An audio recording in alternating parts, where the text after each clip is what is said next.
I struggle with brain health. I'm actually in a class right now learning from a very smart doctor and about Parkinson's disease. And so I'm starting to implement some of those things for myself, and then also Ray's mom has Parkinson's disease. So that was kind of the impetus of me getting into this program. So, but I talk about all of these types of things all the time. I have a meetup called Food is Medicine. That is That's the name of my page. That was gonna make, so I guess. What's up, partner? That is literally the name of the page I'm making. So I run a meetup called Food is Medicine. It's been running for like 4 years now. Yeah. And I bring in speakers every month, or I am the speaker. That, you know, it just depends if I'm able to find a speaker or not. And so you're welcome to come.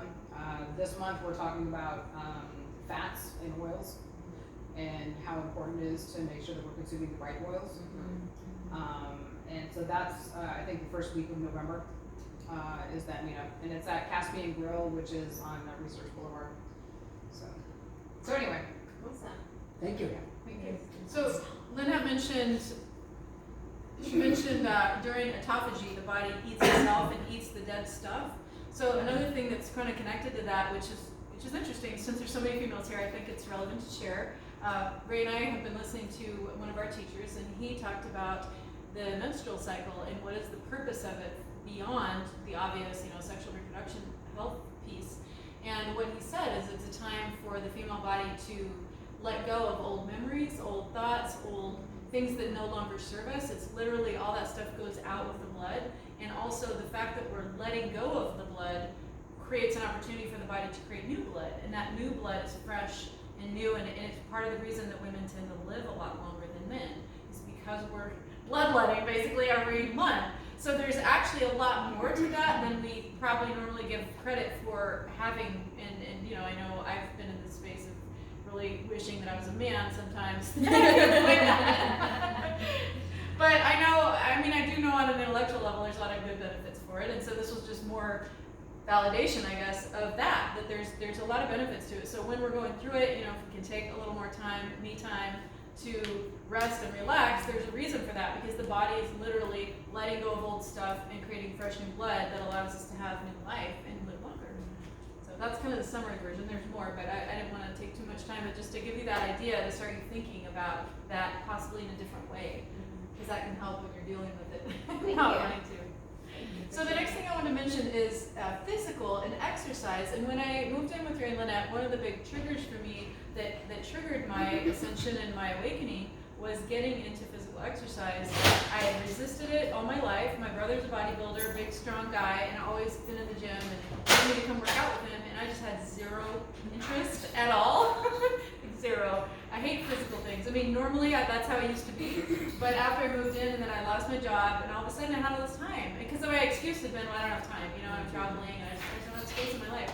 So then when I didn't have a job, I didn't have a husband, I didn't have all the stuff that I had before, all of a sudden I had time. It opened up. And then Ray's like, how about I teach you how to work out? So I was like, okay, I couldn't pass that up. So he taught me about weight training, and we started doing yoga every day. And that was a huge part of my raising my vibration, and I wanted to give you a chance to talk a little bit more about that. Ray, I know you've been on that journey for a lot longer than most people. I have a quick question. So Sure. if you don't have a built-in Ray, and you're literally in that spot, because Yeah. I'm just resisting exercise in every aspect of my life, but can feel myself wanting it, do you have any suggestions of what is a good introduction? You're never going to get me to walk into a gym. There's just no way. I would just, no, my anxiety would be through the roof. But yoga is intriguing to me, but still the thought of walking into a class of 30 people I don't know just halts me in my tracks. So do you have any suggestions? Absolutely. Absolutely. I can share a little bit about what I would suggest, but I'll let you start, Ray, because this is your area. No, you start now, I'll finish. Okay, so I totally get you. That's where I was for all my life. And then when I couldn't fight it any longer, he pulled me into the gym, and I felt the same way. So I totally get it. But what happened for me is I started shifting my mindset about it. And I realized that, and there's a lot more to this. I'm trying to think of what's the best way to summarize and paraphrase. So as we get more into the new paradigm principles, and I invite you both to join our community, and so you can get more of this eventually. But a big part of it for me was reframing a lot of how I perceived the world. And so when I thought about going to the gym, first of all, I didn't feel like I knew anything about how to do it, and I was worried about what other people would think of me. And I felt like I was going to be showing off all my flab, and here I am with all these fit young people, and I'm like, not, I just didn't feel like I fit there. So there was all this baggage about even just going to the gym or being in that space. Sorry, I'm not able to turn it off. Okay, don't worry about it. Thank you. Okay, Appreciate you trying. So a big part of the shift for me was letting go of caring about what people think about me, and then also worrying about. I started to see myself in a different way. So there's a lot more to that, but I'm trying to just hit the high points and tell you how I got there, and maybe inspire you to consider some different ways that you can get there yourself. So that was kind of how I started going to the gym, and having a routine. I mean, having somebody to show me, exactly what, and I copied his routine onto my phone, and then I edited it, and I put it in calendar. So having a very specific, measurable, realistic, thing that I could just go and once I learned the routine and I knew what I was doing, then I felt more confident, and that was a huge part of it, because before it was overwhelming to go in the gym. It's like all these machines, they're all strange. I feel like everybody knows how to do what they're doing, and I have no idea how to even deal with all this crazy stuff in the gym, and I didn't want to be there and the smell of it, and there's so much about it that's repelling, right? At least it was for me. But then when Ray helped me with very practical, specific, measurable things that allowed me to take ownership of it and then feel like I was in control of it instead of it controlling me, that was a big part of it. So literally having a routine and then knowing exactly what I was trying to do, understanding conceptually that really it's about, for me it was about building strength, and then I let go of all the cardio. I had to relearn a different paradigm of what does exercise mean and what am I trying to achieve. And for me, I was trying to achieve more muscle, because I've never had muscle, and I realized that as we age, women especially, we start losing the muscle mass at a faster rate. And so the earlier that you can start building it up, the better, because then it goes away slower, right? So I was trying to just build muscle because I wanted to improve my posture, wanted to look better in clothes, whatever.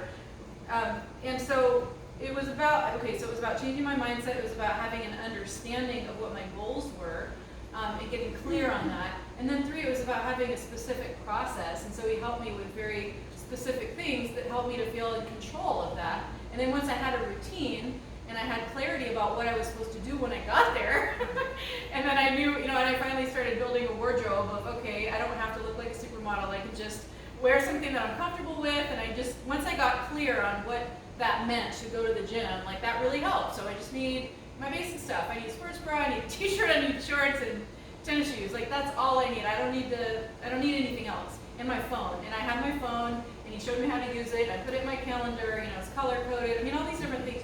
There's a lot of ways to do it.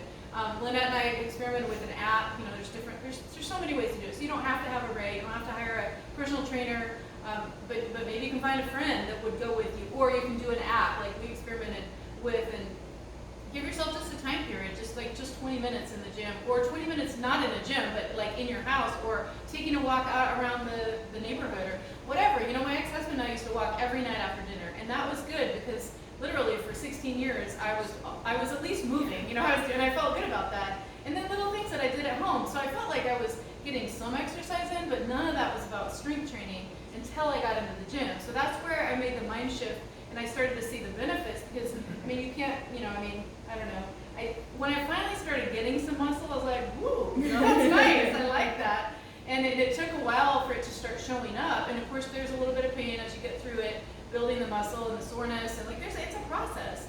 But as I started to see the results, and I liked how I looked, and I liked how I felt, it was motivating.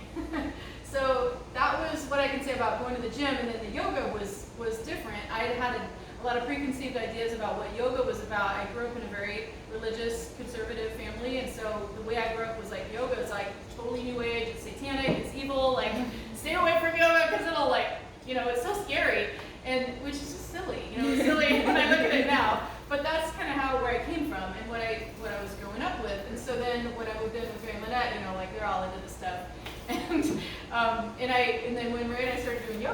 Ray, and Lynette would join us sometimes too when she had time. So we would all three do yoga together. And once I learned the routine, that was a big part of it too, is learning the routine. So Ray has a routine that he's been doing for many years. And I recorded him doing it so that I could do it on my own, so I wouldn't be dependent on him. You know, I just used my voice app on my phone, and he would just verbalize, okay, first we do this, and then we do this, and you know, whatever. It's just like this routine. And there's a video on YouTube. So I could watch the video, we practiced it every day, we always do the same routine. And then I had his audio guidance, so then when I was in the hotel by myself, when I was traveling for work, I started practicing it myself. And then I started, when I would visit family, I was teaching my niece, she got into it, my sister, I tried it with her, you know.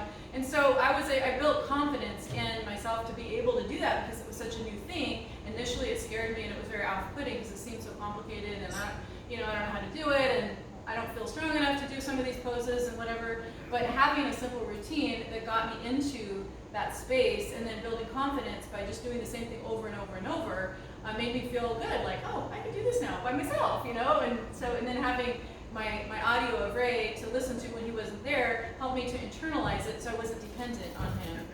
So that, you know, those are just some of the things that helped me. Is that? No, absolutely. Okay. Do you want to add a little more, Ray? I just want to,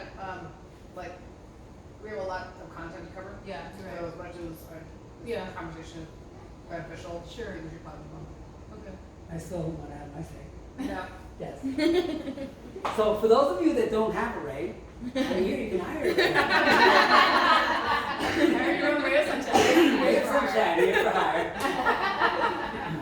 But seriously, one of the things that people can do to get started within themselves, and you might want to check out the kids. They're fine. They bounce. Alright. What you can do to get started is to start focusing on your body. Okay. You just take some time for yourself. This has nothing to do with the gym. You don't have to go anywhere. You can do this in the privacy of your home. Nobody knows about this. So don't avoid mirrors, but look at them. Whatever you want to do, however you want to start. Whatever is blocking you now, you can get around those blocks just to get started. And at some point, you're going to face the blocks and you're going to get past it. But to get started, get yourself started, is to start doing little, schedule some time for yourself, like 30 minutes a day. Ideally twice a day, morning and night, or whatever suits or fits you. And so getting started is just thinking during that meditation, while you're meditating, is to get into your body. Focus on your body while you're meditating. Think about and something that can help with that is just going online and looking for anatomy. What is the anatomy of the human body? Start learning what our bodies look like inside. And then so when you go into a meditative state and you start thinking about your body, you can visualize your different organs. And by becoming present within your body, that can help get you, create an incentive to want to do something more. And then from there, you can go online and just search YouTube, wherever, for yoga, different yoga videos. There's so many of them available online. One of my favorite guys is Rodney Yee, and then he has a female partner. So you can do either with him or you can do it with the female partner. I forget her name. But yeah, I mean, it's available for free right online. And just start practicing the yoga just from watching it online. You can do that by yourself in your home. You don't have to go take a class if you don't want to. If you feel like just doing it at home, I mean, that's how I started. I never took a yoga class. All I did was the video, and I kept doing it and kind of modified it to suit myself, made it my own, and then just did the same routine over and over. And then the other thing you can do, as far as exercise, so I'm going to address this to you since you had the question. What kind of activities do you like to do? I love hiking and I love walking. I mean, I have a dog. And I used to be a tennis player and gymnast, so I can still remember when I used to be attached to my physical being. I just feel like I become so detached that I've almost like shut down that part of me, I guess. So it sounds like it sounds like going those beginning steps that I'm suggesting to kind of get into your body will help to reattach you to your body and get you going into the things that you enjoy. Because we really should do things that we enjoy. I mean, especially in the beginning, you really should do things that you enjoy. That's because who wants to go to do bench presses and push-ups and all these things, or running around or doing these cardio things if you don't enjoy it? You should do things that you enjoy at least in the very beginning to get yourself going. And once you start doing things on a regular basis, the key thing is to be consistent. Just separate some time for yourself on a daily basis and go do something, either at home or outside, walking with the dog, running, hiking, whatever you enjoy. Just make it a consistent practice to do that. And as you start seeing the benefits from that, that will increase your motivation, as Grace said for herself, to do more. Because you're starting to feel it. Say, oh, I like the way this feels. And I want some more of it. And then you start seeking out more information and doing more different things. But the key element really is to get into your body. I've practiced meditation like for so many years, like 20 years probably at least. And up until 5 years ago, when I came into one of my spiritual teachers, Mas Sajati, he had a different way of doing meditation, which most meditation, they kind of show you how to go outside of your body, go into your spirit form. Well, he does it the opposite. He actually brings us into our body, because we're not in the spiritual realm here. We do have obviously spirit, and this is all part of the spiritual realm in a sense, but we are in a physical body, and we chose to come into this reality to be in physical bodies. So we should really focus on our physical bodies and really get into it. And ever since I started doing that, it took my meditative practice and my life just to a whole nother level. Does that help? Yes. I just want to, now I want to. I want to hurry up, right?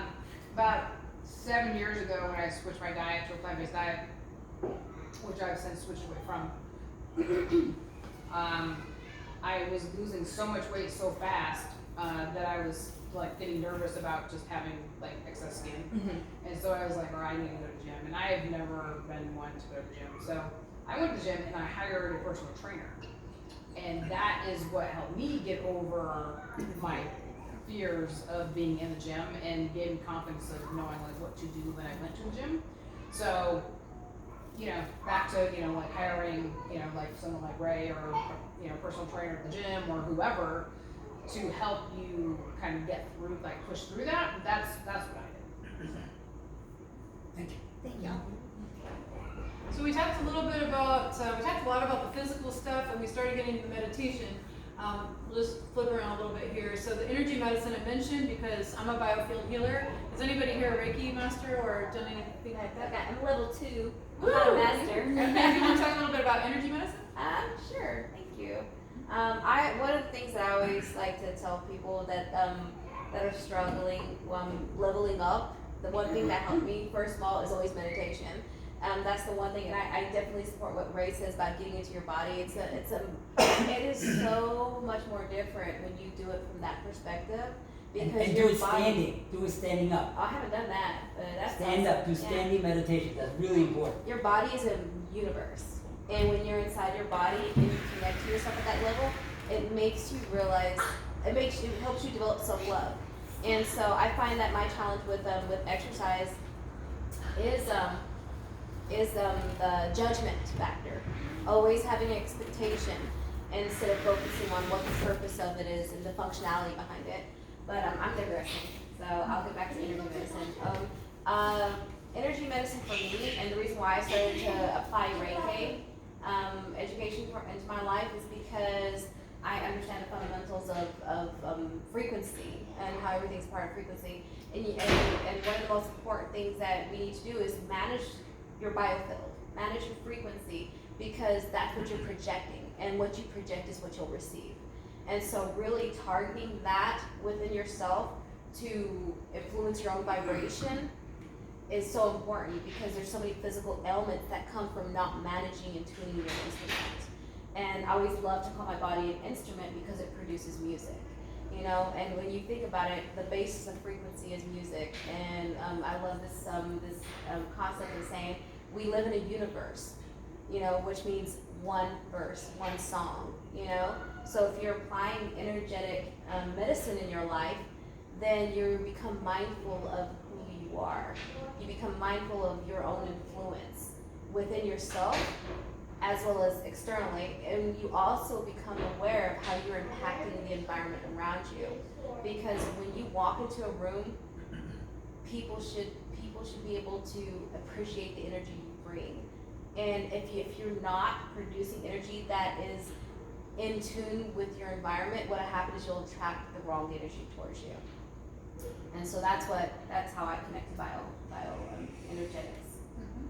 Yeah, so for me, it was just a way to raise my vibration and it's something that we all have access to be able to raise our own vibration and then to raise the vibration of others just by being in our presence.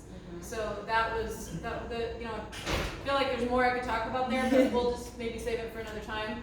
Really, let's just kind of hit the high points of this and I have a feeling you guys want to get into human design, so that'll take some time. So let's just skim the rest here. So mental and emotion, there's a lot of stuff that we can do to raise our vibration from that perspective. One of the things that really was catapulted me in my journey before I actually left my ex-husband in the narcissistic, very challenging situation that was abusive.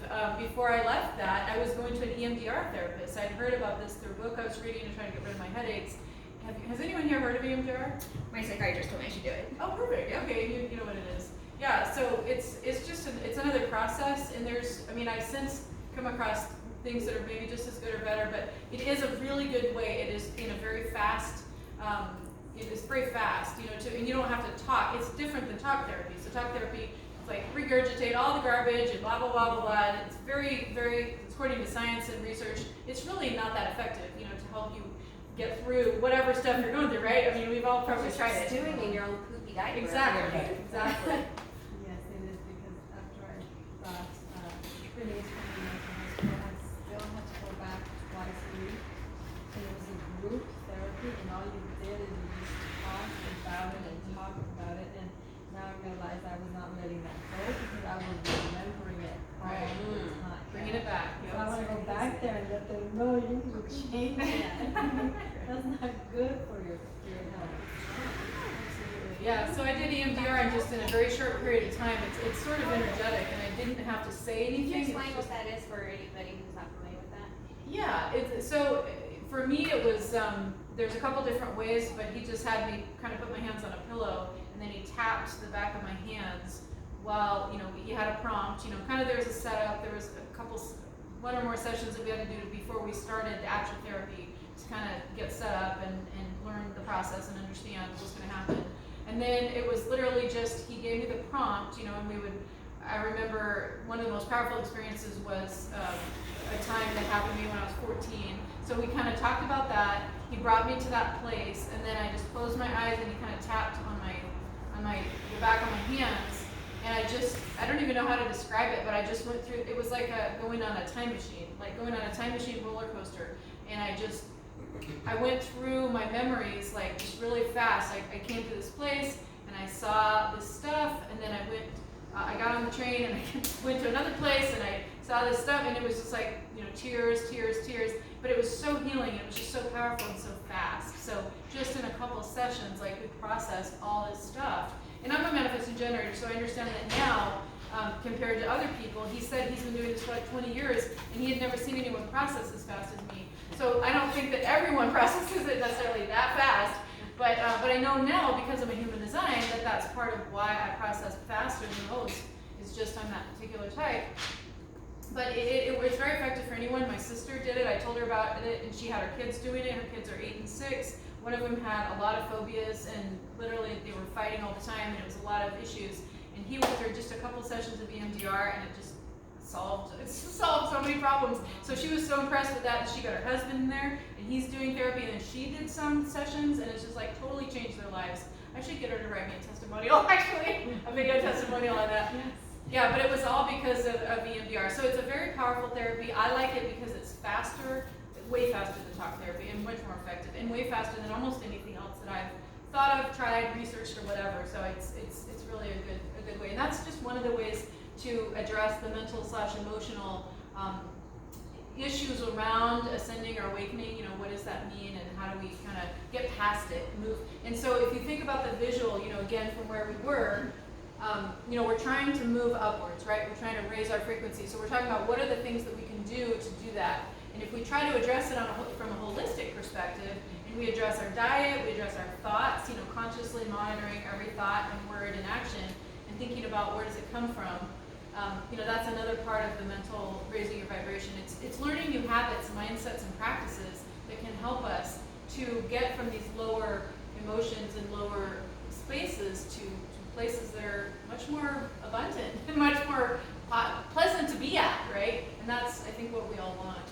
So we've talked a little bit about these different aspects. There's a lot more that I think we can cover. Before we move on, is there anything that anyone else here has tried that they want to talk about? Yes, I'll keep this short.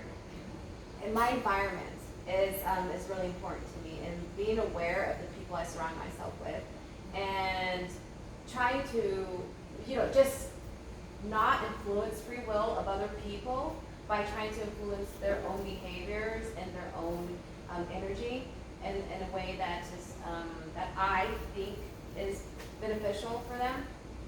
I've actually released myself or removed a lot of toxic people from my life, people who weren't going on the same path that I was going. And I surrounded myself with people who are on the same journey as me, because you cannot change who you're born, what family you're born into, but you can always create your new family and your new friends. And I just know that when I hang around people I used to hang out with, those people who are drinking every day, who think that life is nothing more than a happy hour, and that's the life that I'm leaving behind, because of I don't want to be in an environment where I'm drinking myself to medicate myself so that I can take what I'm putting up with. And now I love it. This is the kind of conversations I get to have every week with people, and that has made a big difference in my life, is really being aware of who I surround myself with and what environment I'm in. Thank you. That's a great point, Alethea. So it's not just about what we choose to bring into our lives. It's also about what we choose to cut out of our lives, and that's perhaps even more important, because if you think about all the toxicity that other people could be bringing into your life, it's not even about you, and now all of a sudden you got to deal with all their crap, right? So thank you for that. Really good point. Okay, so we've kind of done this a little bit about what's worked, what hasn't, what have you done that's had the greatest impact, what do you recommend for others? We kind of started that already. Is there anything else that you want to say about that? I know for me, so something I've kind of been conflicted by my whole life is I have ADD, I have anxiety, I have everything. And I've gone through periods where I take prescription medications for it and where I haven't. And recently, through all my major changes, I went back on anti-anxiety and Adderall. And the anti-anxiety I'm okay with, but the Adderall I actually have a really conflicted relationship with. And just 4 days ago, I ended up flushing my prescription down the toilet. So sorry for all my yawns. It's because I'm going through withdrawals. But I also feel that when I'm on it, I am way less able to tap into this part of myself, which is actually the part that I love the most. So, yeah. Thank you for sharing. Yeah. So Ray has helped your sister, right, with her anxiety. And I actually was helping Ray's brother with his anxiety. So between the two of us, we have a lot of experience helping people get through their anxiety. There are physical causes of anxiety, as in gut bugs that are out of balance, the foods that you're eating, as well as, Ray helps with more of the mental aspects of it, the emotional aspects of it. So, depending on, some people, it may swing more one way than the other. It just depends, right? I have all of the above. So yeah, we're here as resources for anyone that needs help with that. That's great. Thank you. So let's talk a little bit about the detox symptoms. So as we raise our vibration, we can find that it's sort of a little bit like a roller coaster, right? So when I say raise our vibration, I mean it could be any or all or even other things that we've talked about or haven't talked about, because it's changing. It's changing something about our biofield, physically, emotionally, mentally, or spiritually. And so there's going to be resistance, and that resistance is going to show up as a symptom, right? So the point here is to say it's a journey, and it's probably going to take time. So have patience with yourself and allow yourself to go through it, and know that there may be some detox symptoms. Right? You've shared a lot with me about this along the way. Do you want to talk a little bit about what that means to about the journey and having patience with yourself and being in acceptance. I mean, we talked about the new paradigm principles, and that was really when you first started talking to me about acceptance, being in acceptance of where you're at. Do you want to share a little bit about what that might mean in the context of detox?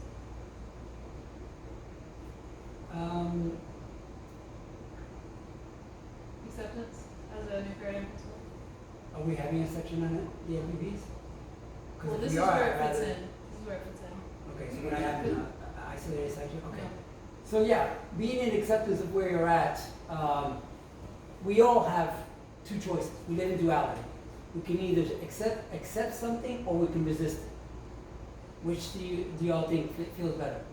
Accepting. When we resist, it feels pretty crappy, doesn't it? So being in acceptance of your situation, which doesn't mean, which is different than being complacent about your situation. Being complacent is something completely different. You're not willing to do anything. You're just like, I'm stuck here.